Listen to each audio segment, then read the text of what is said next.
Bonjour à tous.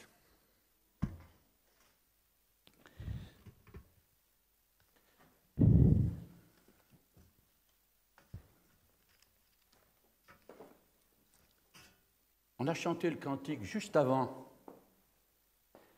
Et on chantait ceci, je comprends ça comme ça, moi. Seigneur, resplendis pour que le monde voie. Resplendis pour que le monde voie. C'est bien ce qu'on a chanté. Alors on voudrait que ce soit le Seigneur qui resplendit. C'est lui, il l'a fait. Il est descendu comme un simple homme, frères et sœurs, comme vous et moi. Il a été tenté, il est écrit en toutes choses. Mais il n'a point péché, lui. Et je crois que ce qu'il nous demande ce matin, justement, c'est toi, mon enfant. Resplendis pour moi.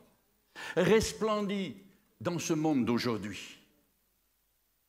Souvent on dit, mais le Saint-Esprit est en nous. Il vit en nous. Mes frères et sœurs, il faut que ça se voie. Amen. La parole de Dieu, la Bible, est un trésor, mes frères et sœurs. Que ce matin, avec l'aide du Saint-Esprit, je puisse vous faire partager quelques richesses que j'y ai moi-même puisées pour ma propre vie, par un seul verset, frères et sœurs. Ce verset, je l'ai entendu au culte en commun, dans la bouche de notre frère Xavier Dufour. Tout en faisant sa prédication, il a cité ce verset. Puis ensuite, il y a Luc, mon fils, qui l'a cité aussi, ce verset, dans une réunion d'évangélisation pendant les baptêmes. Et souvent, on entend la parole de Dieu, on entend des versets, mais vous allez voir combien c'est important de les disséquer pour pouvoir les digérer.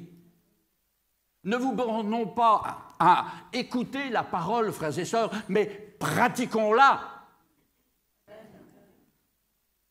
Amen. Alors, ce verset, c'est celui-ci. C'est le prophète Michée qui écrit au chapitre 6 et au verset 8. On t'a fait connaître, ô homme, ce qui est bien. Et ce que l'Éternel demande de toi, je ne suis pas obligé Non, non, c'est moi qui étudiais ce verset que j'avais entendu pour ma propre vie et avec l'aide du Saint-Esprit, je voudrais vous en faire profiter, frères et sœurs. On t'a fait connaître, ô homme, ce qui est bien. Et ce que l'Éternel demande de toi, c'est que tu pratiques la justice, que tu aimes la miséricorde et que tu marches humblement devant ton Dieu. Alors, Michée était un prophète, frères et sœurs, et ce nom de Michée est très dur à porter. La signification de ce nom Michée est celle-ci, qui est comme l'Éternel. Vous vous rendez compte?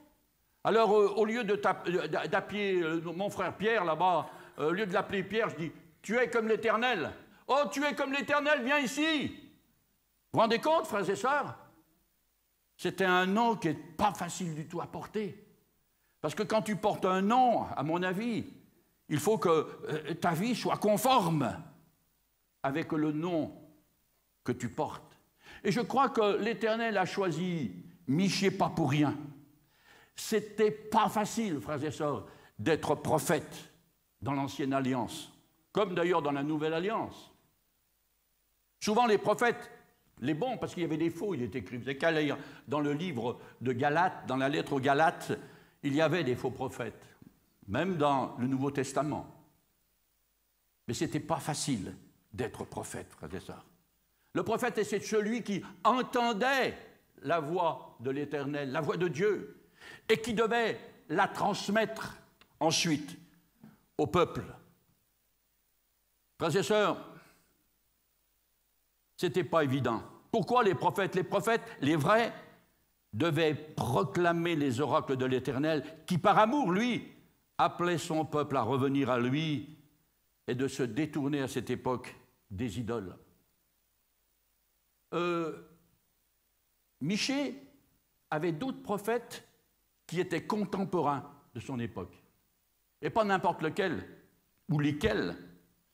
Il avait le prophète Osée, qui était contemporain de cette époque, frères et sœurs, et il y avait aussi le prophète Ésaïe.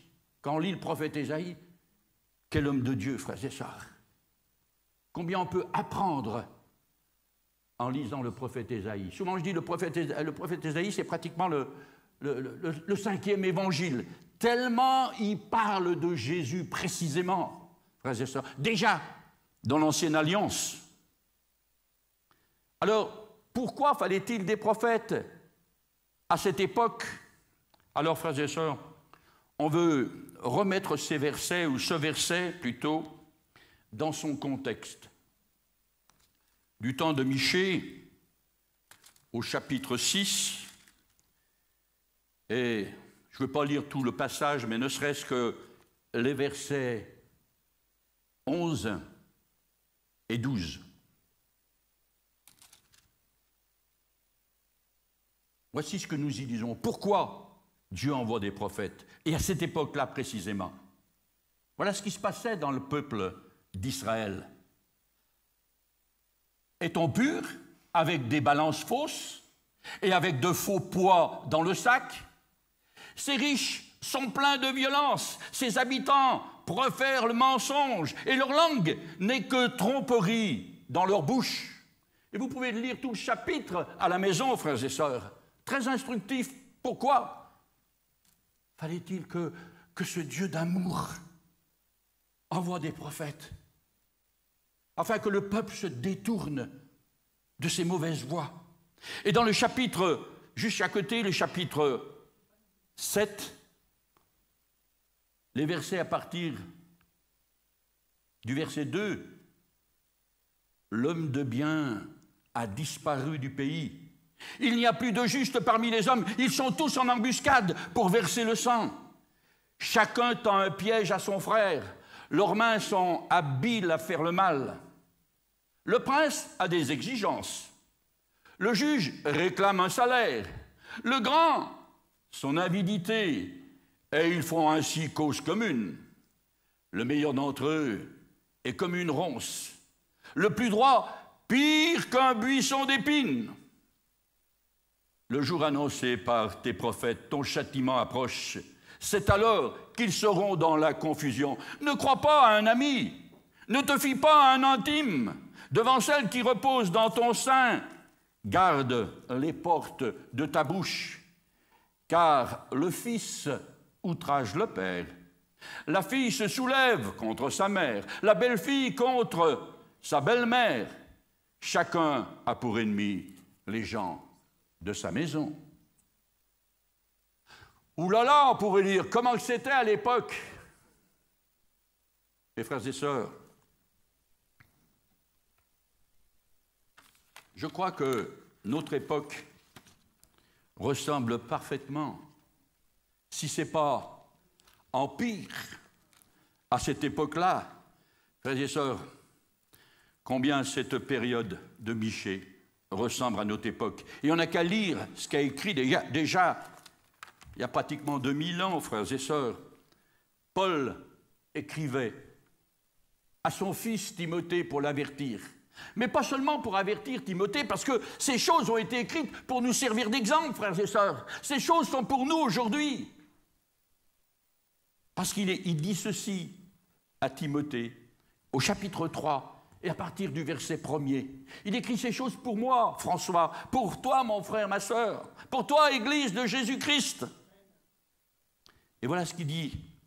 Sache que dans les derniers jours, il y aura des temps difficiles, car les hommes seront égoïstes, amis de l'argent, fanfarons, hautains, blasphémateurs, rebelles à leurs parents, ingrats, irreligieux, insensibles, déloyaux, calomniateurs, intempérants, cruels, ennemis des gens de bien, traîtres, emportés, enflés d'orgueil, aimant le plaisir plus que Dieu, ayant même l'apparence de la piété, mais reniant ce qui en fait la force.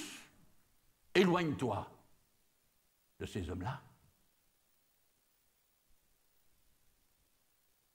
On a besoin de prophètes aujourd'hui, frères et sœurs, plus que jamais. Mais dans la Nouvelle Alliance, on peut tous être prophètes. C'est l'apôtre Paul qui le dira. Vous pouvez tous prophétiser. C'est écrit noir sur blanc, frères et sœurs. Donc, que les prophètes que nous sommes, et les prophétesses bien sûr, puissent se lever plus que jamais pour avertir notre génération, dans notre pays, et pourquoi pas dans le monde entier. Amen. C'est pas facile, frères et sœurs, d'être prophète aujourd'hui. Et j'aimerais bien, frères et sœurs, que vous me permettiez, mes amis, de vous faire part de mon ressenti pour ma propre vie, pour mon âme, quand je me suis arrêté sur ce verset de Michée 6, chapitre 6 et verset 8. Je voudrais essayer de le faire pour vous, ce que j'ai fait pour ma propre vie. J'ai essayé de disséquer ce petit verset. Déjà, dans le premier mot, on voit le mot « on ». Alors, pour moi, je me suis arrêté, c'est un pronom indéfini, on ne sait pas si c'est masculin ou féminin, il peut faire les deux. Mais personnellement, pour moi, je ne suis pas un exégète, pas du tout. Mais pour moi, voilà ce que j'ai ressenti. Dans cet Ancien Testament, ce premier mot « on », moi j'y vois un pluriel. J'y vois déjà la beauté du Père, du Fils et du Saint-Esprit qui veut me parler à moi, petit François, et certainement à chacun d'entre nous, frères et sœurs, ce matin. Parce que sa parole est cette épée à deux tranchants, il nous est écrit, frères et sœurs. Et là, frères et sœurs, j'y vois cette implication du Père, du Fils et du Saint-Esprit. Et là, il veut s'adresser personnellement à chacun d'entre nous. On t'a fait connaître. On t'a. C'est comme si le Seigneur me montrait du doigt, François, on t'a. François, tu sais, François, tu as ma parole, tu sais, on t'a. Avant de vous montrer du doigt, non, c'est on t'a. Cette parole s'adresse à moi personnellement, comme elle doit s'adresser personnellement à toi aussi. Ce Dieu d'amour, plein d'amour, est là, frères et sœurs. Et il nous reprend par sa parole avec amour. Pourquoi, tu me dis, François, pourquoi tu crois qu'il y a l'imprécation du Père, du Fils et du Saint-Esprit? Mais déjà, frères et sœurs, dans l'Ancienne Alliance, les prophètes parlaient de Jésus. Ce même prophète, frères et sœurs, Michée, au chapitre 5, voilà ce qu'il dit. Il dépeint Jésus, le Messie, et il dit ceci. Et toi, Bethléem Ephrata, petite entre les milliers de Juda, de toi sortira pour moi celui qui dominera sur Israël, et dont l'origine remonte au temps ancien, au jour de l'éternité. Ce Messie est annoncé là, par Michée, frères et sœurs, et dans l'endroit exact, dans le pays exact, dans la ville exacte, à l'époque le village exact de Bethléem. D'ailleurs, quand ces rois mages sont arrivés à Jérusalem du temps d'Hérode, où doit naître le Messie? C'est par ce verset que les hommes de la parole de Dieu, les sacrificateurs et les scribes, pouvaient répondre à cette question de Hérode. C'est à Bethléem, en Juda, que va naître le Christ, le Messie. Et frères et sœurs aussi, que dire aussi à cette époque de son contemporain Ésaïe, qui va parler là aussi de Jésus, la Vierge. Ésaïe chapitre 7, verset 14. La Vierge enfantera un fils et on lui donnera le nom d'Emmanuel. Et Matthieu va dire exactement, il va répéter ce que a dit le prophète Ésaïe. La Vierge enfantera un fils, on lui donnera le nom d'Emmanuel. Et il va plus loin, ce qui signifie Dieu avec nous. Est-ce que nous réalisons, frères et sœurs, qu'il est là, présent, au milieu de nous? Il le dit aussi dans le Nouveau Testament, où lui-même le dira, quand nous sommes 2 ou 3 assemblés en son nom, il est présent au milieu de nous. Oh Seigneur, même si je ne le ressens pas, c'est ta parole qui a raison. Tu es là, présent au milieu de nous. Quel amour! Fais-nous le réaliser, Seigneur, parce que combien les conflits de la vie, les luttes, etc., voudraient nous faire cacher ces vérités, frères et sœurs. On t'a fait connaître. On t'a fait connaître. Et là, tout de suite, on a le verbe avoir, le verbe faire et le verbe connaître. On t'a.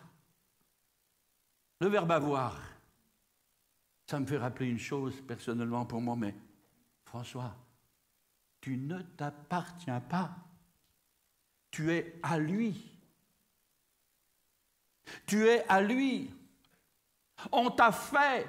C'est lui qui nous a créés, frères et sœurs. Rappelons-nous dans la Genèse, frères et sœurs, le livre des commencements, il est écrit qu'il a formé l'homme de la poussière de la terre. Il a soufflé dans ses narines un esprit de vie. Et l'homme est devenu une âme vivante. Tu es poussière, François, et tu retourneras à la poussière. Mais cette âme que Dieu a mis en toi va vivre l'éternité. Alors, l'éternité en sa présence ou l'éternité dans la géhenne, frères et sœurs, on a un choix à faire. C'est lui qui nous a créés, c'est lui qui nous a fait. Nous lui appartenons, frères et sœurs. Et ce Dieu d'amour te connaît toi en particulier. Il sait quand je me lève, dira David, quand je me couche, il pénètre de loin mes pensées. C'est sa parole. Il te connaît. Il sait par où tu passes. Il sait tes luttes. Il connaît tes combats. Il connaît tes victoires et il se réjouit. Amen. C'est Seigneur, on t'a fait connaître. Après ce verbe faire, c'est lui qui nous a créés. Il y a ce verbe connaître. Il me connaît. Amen. C'est pas facile de connaître vraiment quelqu'un. Pour ceux qui l'ont connu, il y en a très peu maintenant. Il y a la mémé Sédia, la grand-mère Sédia. Cette femme de Dieu, ça fait pas longtemps que j'étais converti, mais elle disait ceci. Et François, avec son petit accent italien, pour connaître quelqu'un, il faut au moins maniate, parce qu'elle parlait à moitié patois italien, il faut au moins maniate 100 kilos d'aisselle avec lui. Ça veut dire, tu veux connaître une personne, il faut manger au moins 100 kilos de sel avec elle. Hein, c'est bien dit-on du coin là-bas, de San Nicandro. Voilà, elle disait ça. Mais frères et sœurs, jeune homme, jeune fille, avant de t'engager, ça serait bien de mettre cela en pratique. Manger 100 kilos de sel avec ton futur mari ou ta future épouse. Parce que souvent, quand on la voit, oh, c'est le ciel sur la terre, il y a le coup de foudre, etc., etc., etc. Mais quand tu prends le temps de manger 100 kilos de sel avec la personne, c'est-à-dire le peu de sel qu'on met à chaque fois dans une assiette ou dans la soupe, ça fait pas mal de journées en tête à tête. Quelqu'un disait, mais il y a 2 endroits au moins où on ne peut pas se tromper pour connaître quelqu'un. Alors, ce n'est pas à l'église de dimanche matin, parce qu'on se voit pendant quelques heures seulement. Mais quand tu travailles toute une année avec quelqu'un à côté de toi, un camarade de travail, toute une année, là, tu vas voir quel est son caractère. Là, tu vas voir quelles sont ses conversations. De la même manière, frères et sœurs, c'est dans le foyer. Nos enfants savent qui nous sommes. Nos enfants connaissent notre comportement, frères et sœurs. Alors, est-ce que tu connais ton frère à ta droite ou à ta gauche? Certainement pas. Oui, je vois un papa, une maman avec son fils à côté. Bon, pas de problème pour ça. Et si on fait des erreurs, ben là encore, frères et sœurs, il y a le pardon qui est merveilleux. Parce qu'on l'a lu, hein, vers la fin des temps, les enfants n'obéiront plus à leurs parents. Ça se passait même du temps de Michée, on l'a lu. Attention à celle qui est dans ton sein, etc. Les gens de ta propre maison deviendront tes ennemis. On peut être d'accord ou pas d'accord pour certaines choses, mais au moins, l'amour de Jésus nous fait rencontrer. Amen. Si on met chacun et chacune en pratique cette parole, amen, on est obligé de se rencontrer. Alors, Dieu t'a fait connaître. Le mot connaître peut dire aussi une autre signification, surtout dans la Bible. Par exemple, le premier livre de la Bible, donc dans le livre de la Genèse, il y a un moment donné, Genèse 4, verset 1, il est écrit que Adam connut Ève, sa femme, elle conçut et enfanta Caïn. Frères et sœurs, connaître quelqu'un, il y a cette intimité qui est là. Et la volonté de Dieu, frères et sœurs, pour nous, c'est que nous puissions aussi le connaître lui. Avoir ces temps qui sont capitales, ces temps d'intimité avec lui. Jésus le dira, rentre dans ta chambre, prie ton Père qui est dans le lieu secret, et là, il te le rendra. C'est capital, frères et sœurs, cette intimité avec Dieu. Et comme il y a eu cette intimité avec Adam et Ève, et ça a enfanté un Caïn, on préférait enfanter des Abel, hein, mais bon, frères et sœurs, s'il y a cette intimité véritable avec notre Dieu, on enfantera des âmes nouvelles. Et c'est ce que désire notre Dieu. Le bien qu'il me fait, quand je suis en intimité avec lui, ce bien, je dois le partager. Il m'a sauvé, il m'a guéri, il m'a libéré. Alors tout simplement, frères et sœurs, je dois faire partager cette joie. Je vois quand on est heureux en ménage, mais on est heureux en couple, mais on voudrait que tout le monde soit comme nous. Quand je vois des couples qui se déchirent, tout ça, c'est comme s'il y a quelque chose, mais pourtant ils se disent chrétiens ou chrétiennes, mais disent, mais Seigneur, il y a quelque chose qui ne va pas. Et pourtant c'est bon, l'intimité, s'aimer véritablement entre mari et femme, aimer nos enfants. Et aussi, le même leitmotiv, aimez-vous ardemment les uns les autres dans l'Église de Jésus-Christ, qui est son corps. Amen. Allons un peu plus loin. On va lire Jean 1.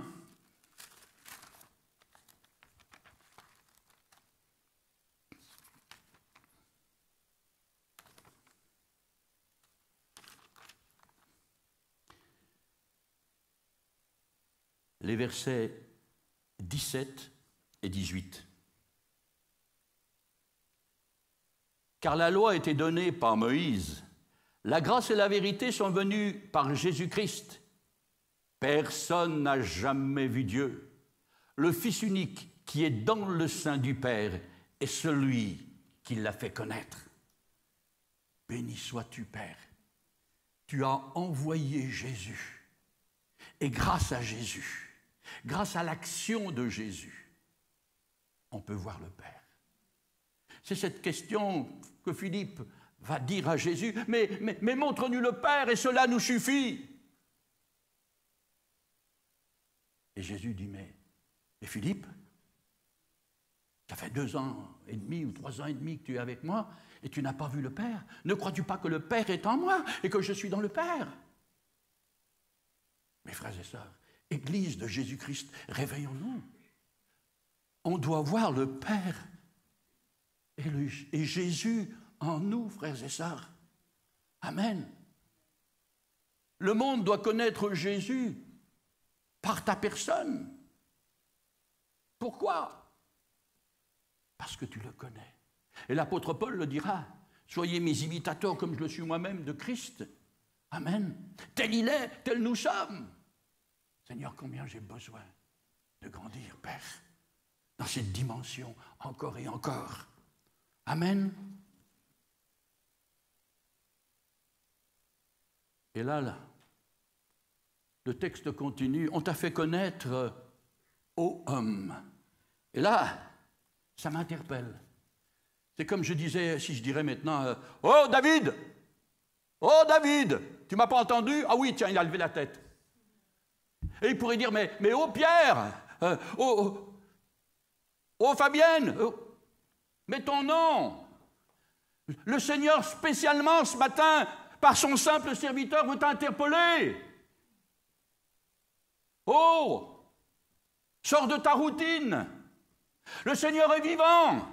Le Seigneur revient bientôt. Il y en a tellement qui sont perdus et qui aspirent à ce salut sans le savoir, frères et sœurs. Ô homme, et quand il dit ô homme, ça veut dire ô humanité, ô femme, ô ma jeune sœur, ô mon jeune frère, ô humanité, ô être humain. C'est important, frères et sœurs. Là encore, je sentais le Seigneur qui m'interpellait par ce simple verset, frères et sœurs.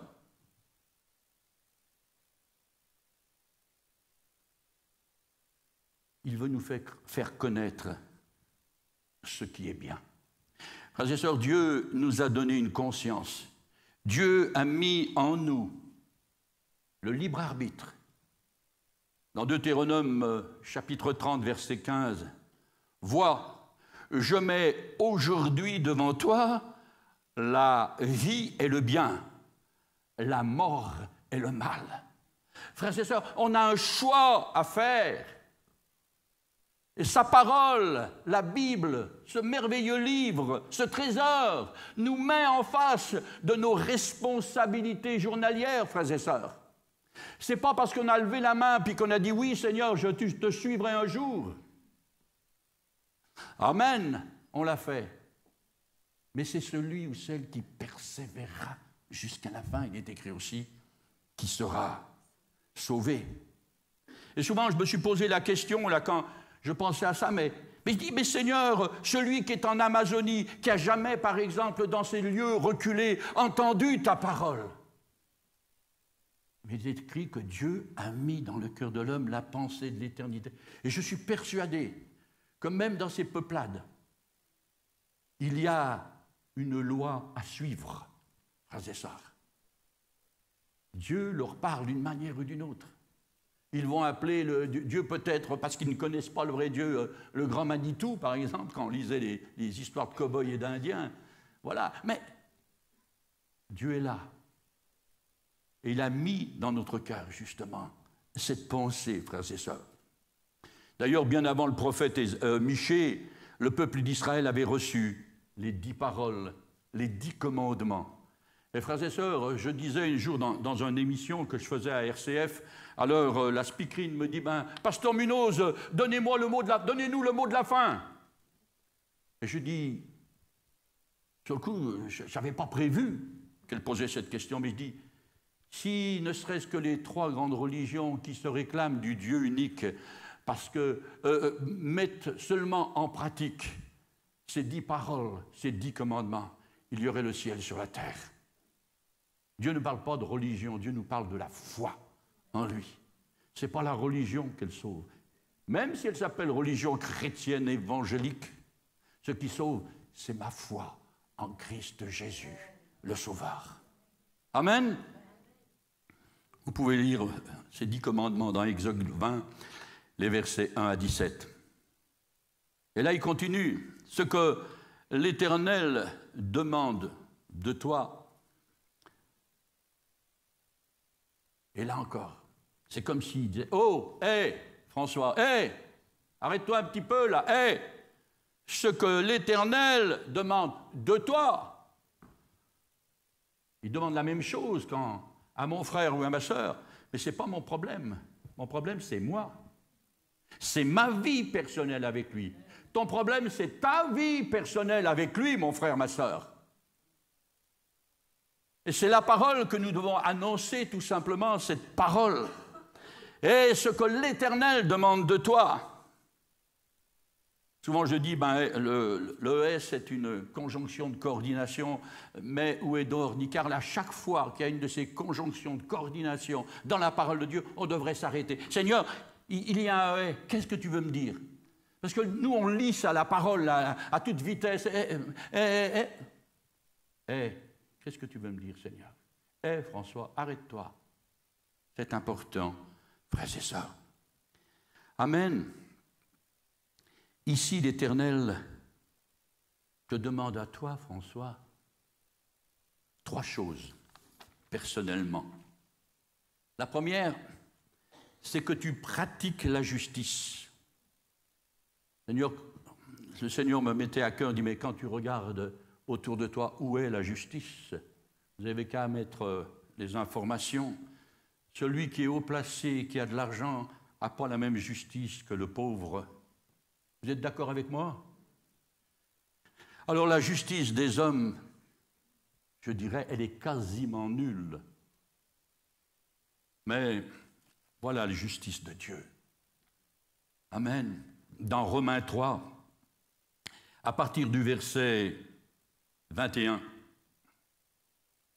Mais maintenant, sans la loi est manifestée la justice de Dieu, à laquelle rendent témoignage la loi et les prophètes, donc le prophète Michée. Justice de Dieu par la foi en Jésus-Christ pour tous ceux qui croient. Il n'y a point de distinction, car tous sont péchés et sont privés de la gloire de Dieu, même celui qui parle. Mais ils sont gratuitement justifiés par la grâce, par le moyen de la rédemption qui est en Jésus-Christ. C'est lui que Dieu a destiné par son sang à être pour ceux qui croiraient victimes propriatoires, afin de montrer sa justice, parce qu'il avait laissé impunis les péchés commis auparavant au temps de sa patience, afin, dis-je, de montrer sa justice dans le temps présent, de manière à être juste, tout en justifiant celui ou celle qui a la foi en Jésus. Où donc est le sujet de se glorifier? Il est exclu. Par quelle loi? Par la loi des œuvres? Non, mais par la loi de la foi. Car nous pensons que l'homme est justifié par la foi sans les œuvres de la loi. Ou bien Dieu est-il seulement le Dieu des Juifs? Ne l'est-il pas aussi des païens? Oui, il l'est aussi des païens, puisqu'il y a un seul Dieu qui justifie par la foi les circoncis et par la foi les incirconcis. Quelle justice, c'est ça. Ça, c'est de la justice. Tous sont péchés et sont privés de la gloire de Dieu, mais ils peuvent être gratuitement justifiés. Oh, alléluia, Seigneur. Merci pour le Sauveur que tu es. Amen. Voilà pour le mot justice. Maintenant, que tu pratiques la justice. Mais il y a un petit mot là aussi qui me titille.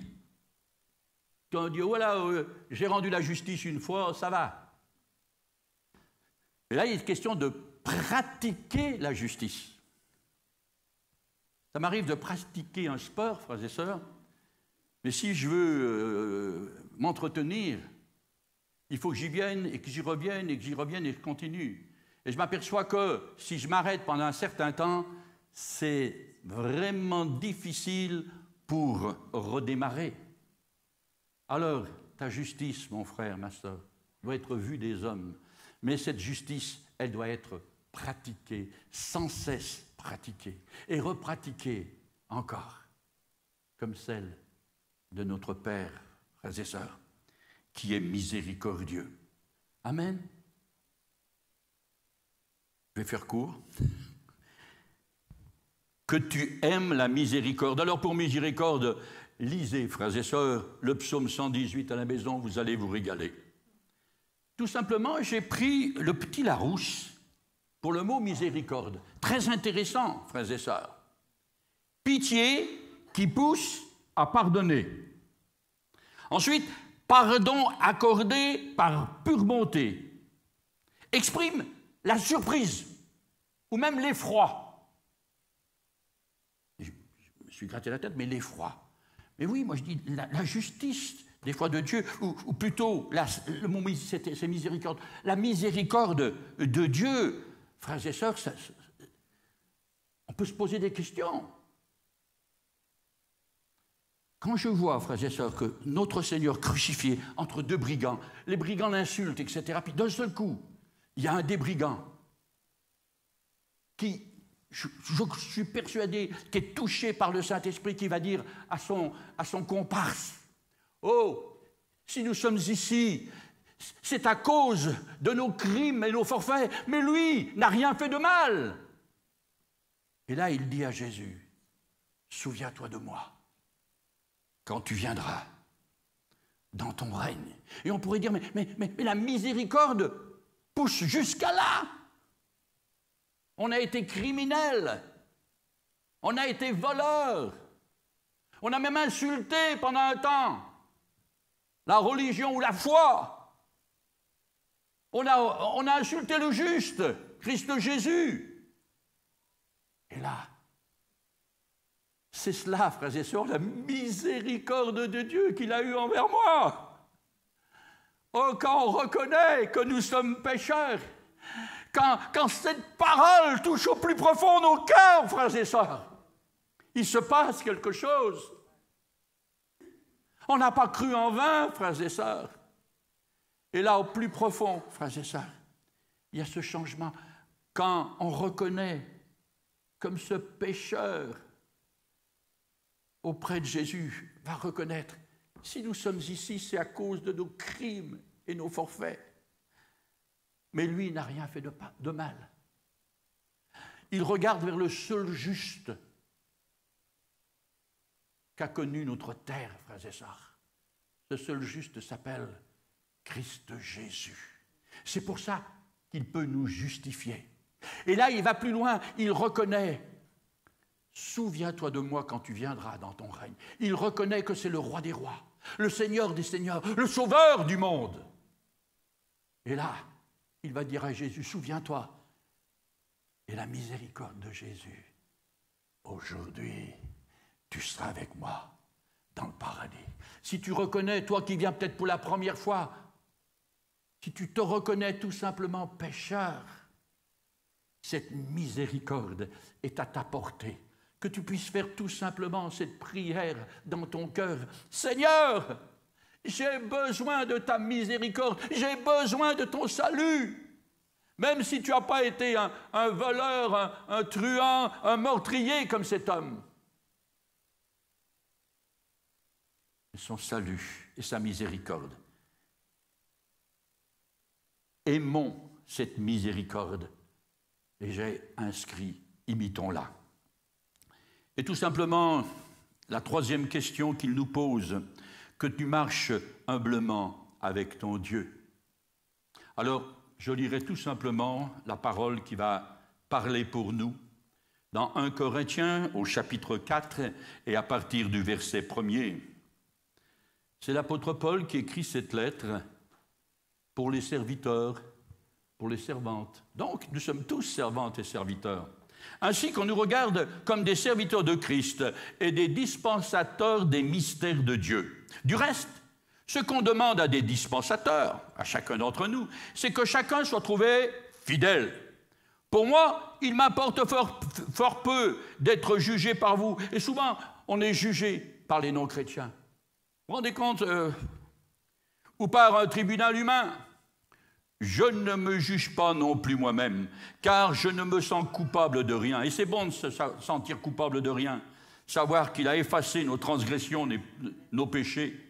Mais ce n'est pas pour cela que je suis justifié. Celui qui me juge, c'est le Seigneur. C'est pourquoi ne jugez de rien avant le temps, jusqu'à ce que vienne le Seigneur, qui mettra en lumière et ce qui est caché dans les ténèbres, et qui manifestera les desseins des cœurs. Alors, chacun recevra de Dieu la louange qui lui sera due.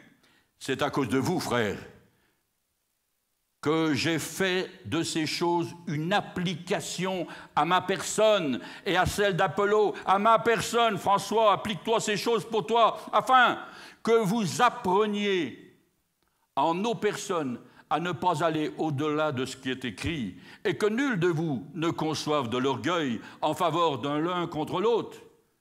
Car qui est-ce qui te distingue? Qu'as-tu que tu n'aies reçu? Ou si tu l'as reçu, qu'as-tu à te glorifier, comme si tu l'avais reçu? Frères et sœurs, il a été rempli envers nous, frères et sœurs, de cette grâce. Soyons humbles. Si quelque part, frères et sœurs, tu es patron de boîte, que tu gagnes beaucoup d'argent, alléluia, pourvu que tu donnes ce qu'il faut au Seigneur. Si tu réussis dans les affaires, si tu réussis dans ton métier, si tu es bien en couple, etc., n'est pas plus que les autres. Remercie le Seigneur de tout ton cœur. Tout nous vient de lui, frères et sœurs. Alors, soyons humbles comme lui. Il est écrit d'ailleurs de notre maître, de notre mentor, je pourrais dire. Il était doux sur la terre et humble de cœur. Lui, le Fils de Dieu, lui, Dieu lui-même. Il est venu comme un simple homme, frères et sœurs. Alors tout simplement, frères et sœurs, on t'a fait connaître aux hommes ce qui est bien. Ce que le Seigneur demande de toi, c'est que tu pratiques la justice, que tu aimes la miséricorde et que tu marches humblement devant ton Dieu. Amen. Seigneur.